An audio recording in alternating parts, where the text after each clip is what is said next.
বিসমিল্লাহির রহমানির রহিম। প্রিয় ভাই বোন, বন্ধু, বাংলাদেশের বাংলা ভাষাভাষী ও যারা প্রবাসে থাকেন সবার জন্যই আমি আমার যে গল্পগুলো বলি আপনাদের সামনে,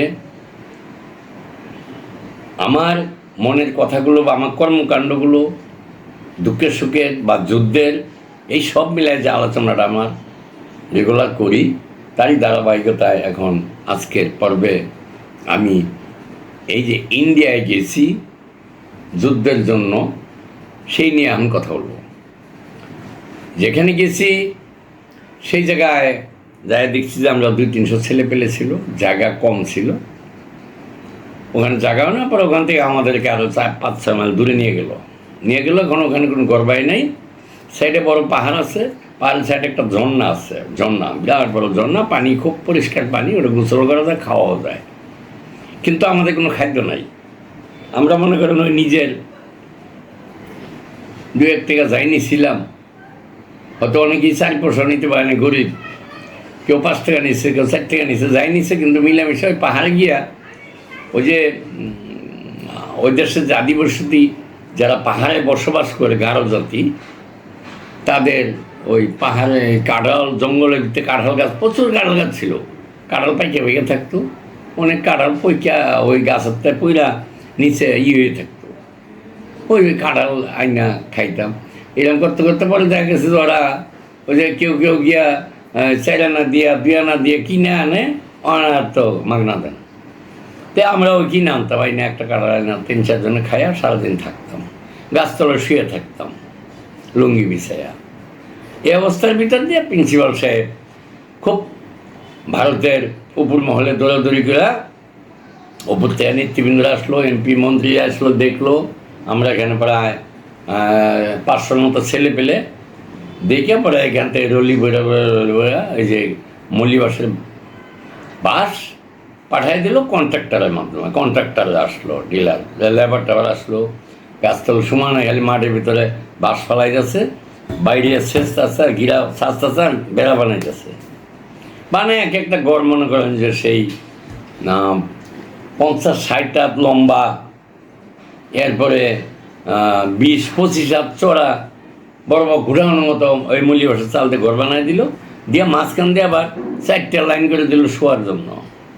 সেগুলো ওই মল্লিবাসের এই বেড়া দিয়ে মাচাং বানাই দিল, মাচাং বাঁশের খুঁটি গাড়ে এটা উপরে চোখের মতো দিয়ে দিল, যেমন মাঝখানে এতটুকু করে জায়গা খালি রাখছে এখানটা চলাফেরা করার জন্য, এন্দা চকি আবার আর ওই দিকে 2 লাইন এভাবে। যাই হোক, এখন আমরা একটা থাকার জায়গা পাইলাম, মানে রাত্রে ওখানে ঘুমাইতে পারি, বৃষ্টিপাত রইলেও এখন আর ভয় নেই। আর আগে তো বৃষ্টিতে ভিজছি, অনেকেই জ্বর তো বানাইছে, কেন বৃষ্টির দিন ছিল, মানুষ অনেকেই ভাইকে গেছে না খায়া।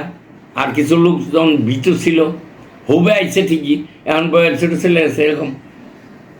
যাক, এর ভিতর দিয়া দেখা গেছে প্রিন্সিপাল সব দৌড়াদৌড়ি করে আমাদের খাবার একটা ব্যবস্থা করলেন। কি এরকম বড় বড় সসপ্যান যায় বলে, যেমন গুল, খুব বড় বড় সসপ্যান নিয়ে আসলেন, আর চাল ডাল নিয়ে আসলেন, লবণ, এগুলো দিয়া ওই একসাথে চাল ডাল ধুইয়া ডাইলা দেয়, ওটার ভিতরে ডাইলা দেয়, ওটার ভিতরে পরে 1 মনের মতো পাক করা যায়। খড়ি অভাব নাই, পাহাড় তো মনে হয় খড়ি পাহাড়ের ভিতরে অভাব নেই। আমরা গিয়ে একটা বোঝা বান্ধে মাথায় করে নিয়ে আসি, আলাম বড় বড় ডাইল নিয়ে আসি, শুকনা ডাইল, এই আগুন লাগাই দেখ, গড় করে আগুন জ্বলে, একটা সাহস হলে যাক আল্লাহ খাবারের ব্যবস্থা হয়েছে, আলহামদুলিল্লাহ। এখন মনে হয় খিচুড়ি পাকাইছে, এই খিচুড়ি ওই যে মাটির পেলা দিয়ে 1 পেলা করে একদম দিত। এখন কী দিয়ে খাবো, প্লেট তো নাই, এত মানুষ। তো পাহাড় থেকে নিয়ে আসতে বলবো, ওই যে শাল পাতা, এরকম বড় বড় পাতা, ওই তো শাল পাতা বড় বড় হয়, তো শাল পাতা নিয়ে আসছি। শাল পাতা এনে ওই শাল পাতা বিছাইতাম, ওটাতে দিত, তো খাইতাম। যত রুগী দিত ওই একবারে দিত বেলায়, পেট ভরুক না ভরুক। যাই হোক, খাওয়ার একটা ব্যবস্থা হইল ইনশাল্লাহ।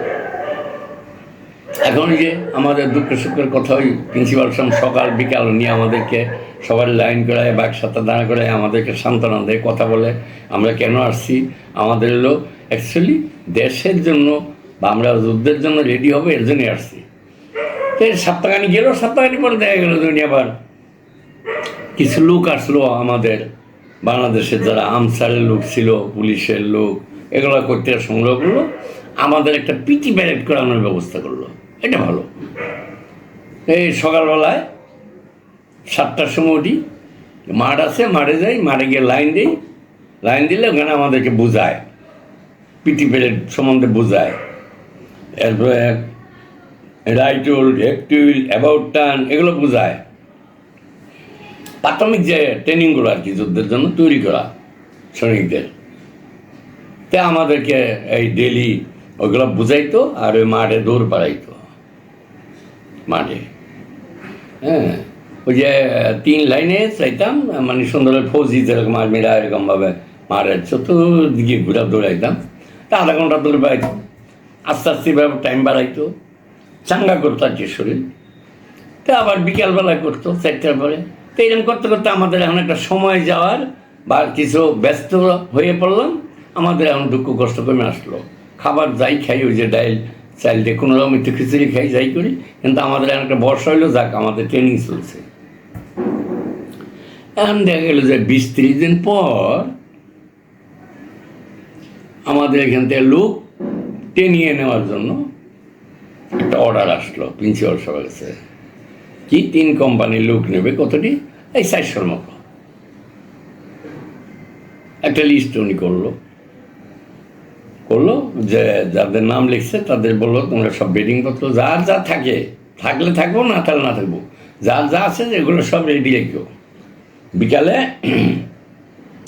যখন লড়ে আসবে ট্রাক আর কি, বড় বড় ট্রাক ইন্ডিয়া, সেই শিখ সেনারা চালায় একটা, ওটা যখন আসবে তখন সবারই কল করবো, তখন সবাই রাস্তায় যেতে হবে।